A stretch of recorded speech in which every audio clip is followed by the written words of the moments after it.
Shalom Obracha, nous poursuivons avec la deuxième Mishnah du cinquième Pérec. La Mishnah continue concernant le Kerem Revaï.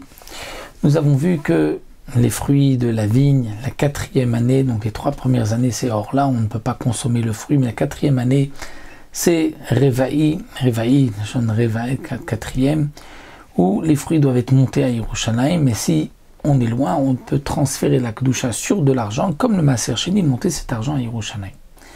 Mais les Chachamim avait fait une takana que lorsqu'on est à une journée de marche de Yerushalayim, on ne va plus faire de pidyon, on ne va plus transférer l'argent, on va monter les fruits afin qu'il y ait beaucoup de fruits, c'est-à-dire que tous les marchés de Yerushalayim soient donc, couronnés, si on peut dire, de fruits.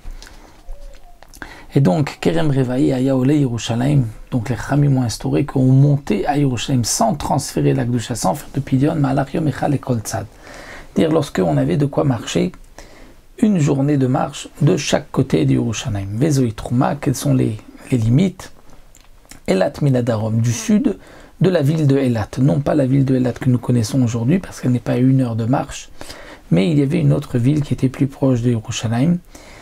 Et Akravat Minatsafon, la ville de Akravat du côté nord, Lod Minamaharav, Lod qui se trouve du côté ouest, Vea Yarden, Minam Mizrach, ça c'était donc à 1 jour de marche de chaque côté. On ne transfère plus la Kedusha, on monte à Yerushalayim. Par la suite, Mishirabu à Perot, lorsque les Chachamim ont vu qu'il y avait beaucoup de fruits qui étaient montés à Yerushalayim, et que déjà à Yerushalayim même il y avait beaucoup de fruits, donc il n'était pas nécessaire de faire cette takana, de ne pas racheter. Alors ils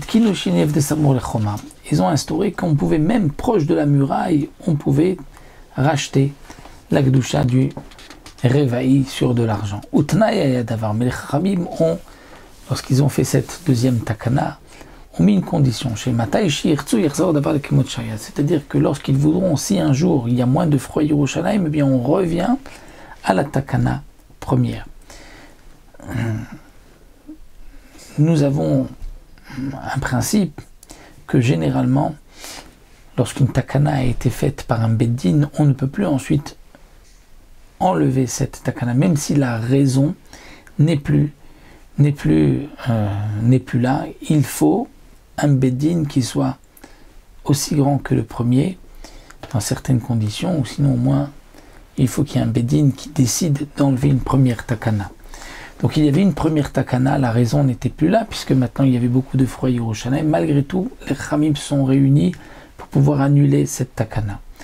Et lorsqu'ils sont venus pour instaurer que il n'est plus nécessaire de faire 1 jour de marche, les Chachamim n'ont pas voulu complètement annuler la première takana. Ils ont eu peur qu'eux ne sont peut-être pas au niveau du beddin précédent, et donc ils ne peuvent pas l'annuler.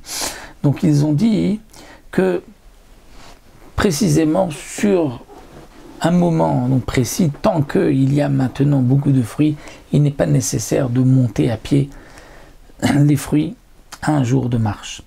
Mais si demain il y aura moins de fruits, donc la première takana est toujours là. Donc les Chachamim n'ont pas vraiment enlevé la première takana, ont juste annulé pour momentanément, ça ils pouvaient le faire, parce qu'ils avaient une crainte qui n'était peut-être pas aussi grand que le premier beddin.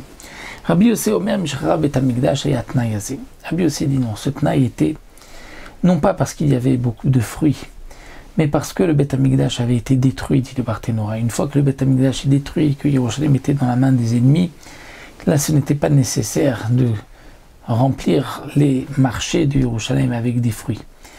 Et Aya Atnai Hazé, c'était le Tnaï, donc non pas parce que il y avait trop de fruits, mais parce que le Bet Hamikdash avait été détruit. Mais malgré tout, le Tnaï était, la condition était que lorsque